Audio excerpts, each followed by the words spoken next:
Vaccine వ్యాధులపై బ్రహ్మాస్త్రం. ఒకసారి సంధిస్తే చాలు చాలా రకాల ఇన్ఫెక్షన్లు, జబ్బులు జీవితంలో మరెప్పుడూ మన దరిచేరవు. టీకాస్త్రాన్ని సరిగ్గా ప్రయోగిస్తే మహమ్మారి జబ్బులనైనా సమూలంగా మట్టుపెట్టొచ్చు. ఒకప్పుడు ప్రపంచాన్ని గడగడలాడించిన మసూచిని, వైకల్యాన్ని తెచ్చిపెట్టే పోలియోను పూర్తిగా తుడిచిపెట్టుకుపోవడమే ఇందుకు నిదర్శనం. అయినా కూడా టీకాలపై ఇప్పటికీ ఎన్నెన్నో అనుమానాలు, భయాలు, అపోహలు కనిపిస్తున్నాయి. ప్రపంచవ్యాప్తంగా సుమారు 2 కోట్ల మందికి పైగా పిల్లలు అసలు టీకాలకే నోచుకోవటం లేదు. ఈ నేపథ్యంలో పిల్లల భవిష్యత్ ఆరోగ్యానికి రక్షణగా నిలిచే టీకాల ఆవశ్యకత గురించి ఇప్పుడు తెలుసుకుందాం.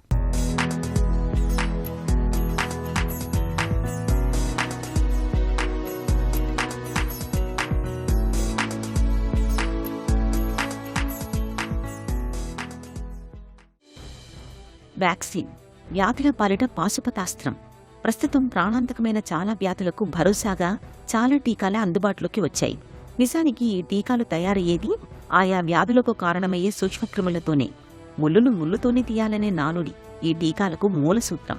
ఒక వ్యాధిని నిర్మూలించడానికి ఆ వ్యాధికి కారణమయ్యే సూక్ష్మక్రిమిని అతి తక్కువ మోతాదులో శరీరంలోకి పంపి దానికి రోగ నిరోధక శక్తిని పెంపొందించడమే వ్యాక్సిన్లలోని అంతఃసూత్రం.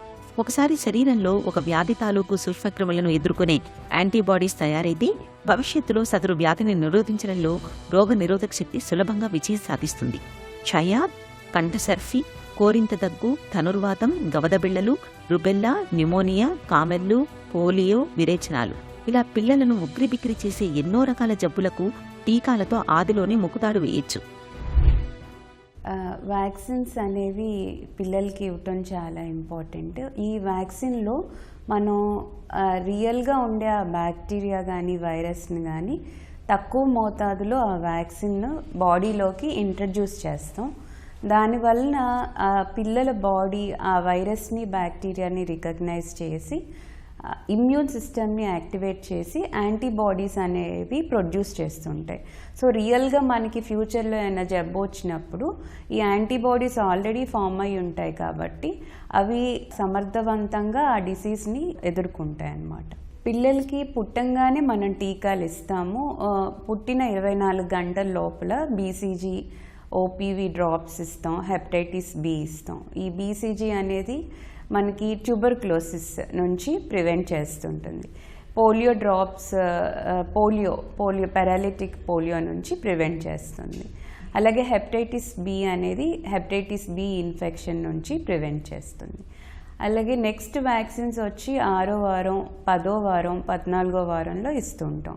ఈ 6వ వారంలో మనం గవర్నమెంట్ షెడ్యూల్లో అయితే పెంటావాలెంట్ అని, ప్రైవేట్ వ్యాక్సిన్స్లో హెక్సాక్సిమ్ అనే వ్యాక్సిన్స్ మనకి అవైలబుల్గా ఉంటాయి. దీంట్లో DPT, hepatitis B, Hib, IPV, rota virus, pneumococcal vaccine అనేది ఈ 6వ వారం, 10వ వారం, 14వ వారంలో ఇస్తూ ఉంటాం. అలాగే 6 నెలలకి మనం ఫ్లూ వ్యాక్సిన్స్ 6, 7 నెలలు అనేవి ఫ్లూ వ్యాక్సిన్స్ ఇస్తూ ఉంటాం. ఈ ఫ్లూ వ్యాక్సిన్స్ అనేది మనకి రెగ్యులర్గా గవర్నమెంట్ షెడ్యూల్స్లో అవైలబుల్గా ఉండవు. ఈ ప్రైవేట్ వ్యాక్సినేషన్స్ ఈ ఫ్లూ వ్యాక్సిన్స్ తీసుకోవటం వల్ల మనకి సివియర్ న్యూమోనియాస్ నుంచి ప్రివెంట్ చేయొచ్చు. అలాగే 9th మంత్లో మనం మీజిల్స్, మమ్స్, రుబెల్లా అనే వ్యాక్సిన్ ఇస్తాము. ఈ మీజిల్స్ అనేది మనకి కొన్ని రకాల రెస్పిరేటరీ ఇన్ఫెక్షన్స్ నుంచి, మమ్స్ అనేది చూస్తూ ఉంటాం, సలైవరీ గ్లాండ్స్ అంటే ఇక్కడ చెంపలు వాసిపోతూ ఉంటాయి. ఈ వైరల్ ఇన్ఫెక్షన్స్ నుంచి మనం ప్రివెంట్ చేయొచ్చు. నిజానికి పిల్లలకు తొలి టీకా తల్లిపాలే. బిడ్డ పుట్టిన గంటలోపు వీలైనంత త్వరగా తల్లిపాలు పట్టాలి. బిడ్డ పుట్టాక తొలి రోజున ఎడమ చేయికి బీసీజీ టీకా ఇవ్వాలి. ఇది క్షయబారిన పడకుండా కాపాడుతుంది. అలాగే పోలియో టీకా చుక్కలు వేస్తారు. దీన్ని 0 డోస్ అంటారు.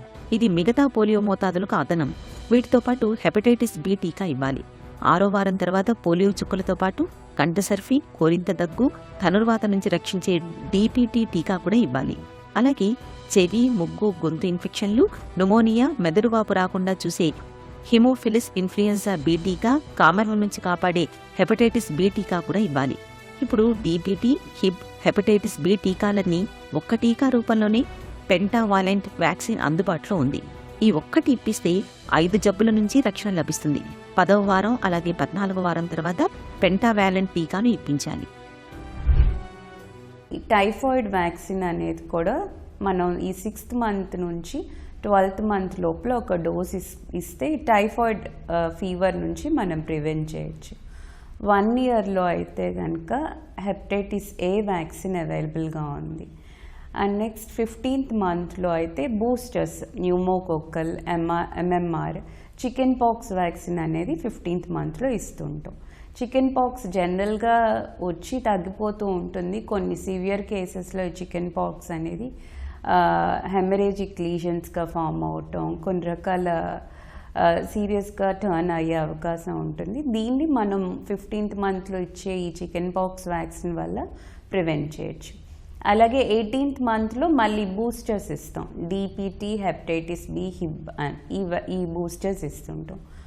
మళ్ళీ నెక్స్ట్ వచ్చేసి ఈ హెపటైటిస్ ఏ అండ్ MMR వచ్చి 18th మంత్లో ఇస్తుంటాం.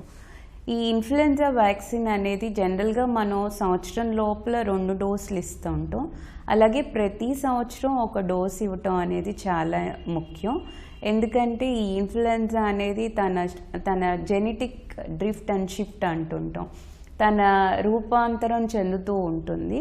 అందుకే ప్రతి సంవత్సరం వ్యాక్సినేషన్ ఇవ్వటం వల్ల సీరియస్గా వచ్చే న్యూమోనియాస్ని మనం ప్రివెంట్ చేయొచ్చు.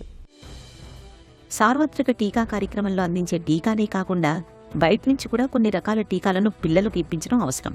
ముఖ్యంగా న్యూమోనియా బారిన పడకుండా చూసే PCV టీకా, విరేచనాల నుంచి రక్షించే రోటా టీకా కూడా అవసరమే. 6వ నెలలో ఫ్లూ టీకాను, 9 నెలల తర్వాత measles, rubella, MR, typhoid, Japanese encephalitis B వ్యాక్సిన్లను ఇప్పించాలి. 12 నెలల తర్వాత హెపటైటిస్ ఏతో పాటు ఆటనమ్మ నుంచి రక్షించే వారిసిల్లా టీకా ఇప్పించాలి. 15 నెలల తర్వాత PCV బూస్టర్, MMR ఇప్పించాలి. 16 నుంచి 18 నెలల్లో పోలియో, DPT, హిప్ బూస్టర్ టీకాలు, అలాగే హెపటైటిస్ ఏ 2వ మోతాదు కూడా ఇప్పించాలి. 4 నుంచి 6 ఏళ్లలో DPT బూస్టర్, వారిసిల్లా 2వ మోతాదు, MMR టీకా ఇప్పించాలి. 9 ఏళ్లు దాటాక Tdap టీకా ఇవ్వాలి. ఇక కరోనా మహమ్మారిని అడ్డుకునేందుకు అందుబాటులోకి వచ్చిన టీకాల్ని పిల్లలకు తప్పనిసరిగా ఇప్పించాలి. అలాగే అదనంగా బాలికలకు గర్భాశయ ముఖద్వార క్యాన్సర్ బారిన పడకుండా చూసే HPV టీకా ఇప్పించాలి. బూస్టర్స్ అనేది తప్పనిసరిగా తీసుకోవాలి. ఇప్పుడు ఈ DPT అనే వ్యాక్సిన్ మనం 10వ వారం 14వ వారంలో ఇస్తూ ఉంటాం కదా. నిదానంగా ఆ సంవత్సరం అయ్యేసరికి ఆ యాంటీబాడీస్ లెవెల్స్ అనేవి తగ్గిపోతూ ఉన్నప్పుడు ఈ బూస్టర్ ఇవ్వటం వల్ల మళ్ళీ మనం కొత్త యాంటీబాడీస్ని జనరేట్ చేసి ఆ డిసీజ్ నుంచి మనం కాపాడచ్చు. ఈ DPT అనేది మళ్ళీ సంవత్సరంన్నరలో 5వ సంవత్సరంలో ఇవ్వాల్సి ఉంటుంది. MMR అనేది 15th మంత్లో ఇస్తూ ఉంటాము, అలాగే 9th మంత్లో ఈ 2 సార్లు ఇవ్వాలి. బూస్టర్స్ అనేది రెగ్యులర్గా తీసుకోవటం వల్ల మనం బేబీని ఆ డిసీజ్ నుంచి ఇంకా ఎఫెక్టివ్గా కాపాడచ్చు. ఈ వ్యాక్సిన్స్ అనేవి చాలా సంవత్సరాలు టెస్ట్ చేసి ట్రయల్ చేసి తీసుకొస్తారు. సో దీనివల్ల ఎలాంటి ప్రమాదం ఉండదు. కొన్ని mild side effects like fever రావటం, ర్యాష్ రావటం, స్వెల్లింగ్ రావటం అనేవి జరుగుతూ ఉంటాయి. ఈ ఫీవర్ సిరప్స్ తీసుకోవటం వల్ల పెయిన్ అవి తొందరగానే తగ్గిపోతుంది. దీనివల్ల ఎలాంటి అపోహలు పెట్టుకోవద్దు, ఎలాంటి సైడ్ ఎఫెక్ట్స్ ఉండవు ఈ వ్యాక్సినేషన్. కొన్ని రకాల అంటే ఈ వ్యాక్సిన్స్ అనేవి మనం కొంతమందిలో కాస్త అవాయిడ్ చేయమంటాం. అంటే బాగా సిక్గా ఉన్న చిల్డ్రన్ కానీ, ప్రీవియస్గా ఇన్ఫెక్షన్ ఉన్న, ఆల్రెడీ ఇమ్యూనో కాంప్రమైజ్డ్ అంటే వాళ్ళు కొన్ని రకాల జబ్బులకి స్టిరాయిడ్స్ తీసుకుంటున్నా, ఇలాంటి పిల్లల్లో వ్యాక్సినేషన్ అనేది వాళ్ళు సెట్ అయ్యేదాకా మనం పోస్ట్పోన్ చేస్తాం. పుట్టిన ప్రతి బిడ్డకు టీకాలను పొందే అర్హత ఉందని, వాటిని ఇప్పించాల్సిన బాధ్యత పెద్దలదేనని తెలుసుకోవాలి. టీకా ఇస్తే బిడ్డ ఏడుస్తుందేమో, నొప్పి పుడుతుందేమో, జ్వరం వస్తుందేమో అని భయపడకుండా సార్వత్రిక టీకా కార్యక్రమంలో పేర్కొన్న అన్ని టీకాలను ఇప్పించాలి. ప్రభుత్వం ఉచితంగా ఇస్తోందనో, చవకగా దొరుకుతున్నాయనో టీకాలను చులకనగా చూడకూడదు. ఇవి శాస్త్రవేత్తలు ఎంతో సమయం వెచ్చించి, నిబద్ధతతో శ్రమించి మానవాళికి అందించిన గొప్ప వరాలు. వీటి తయారీ పెద్ద యజ్ఞం లాంటిది. ఒక టీకా రూపకల్పన దగ్గర నుంచి ప్రయోగ పరీక్షలన్నీ దాటుకొని అందరికీ అందుబాటులోకి రావడానికి కనీసం 10 నుంచి 15 సంవత్సరాలు పడుతుంది. అది 20 టీకాల మీద ప్రయోగాలు చేస్తే 1-2 విజయవంతమవుతాయి. టీకాల పరిశోధన, రూపకల్పనకు ఖర్చు కూడా ఎక్కువే అవుతుంది. కాబట్టి టీకాలను తేలికగా తీసుకోవడానికి వీల్లేదు.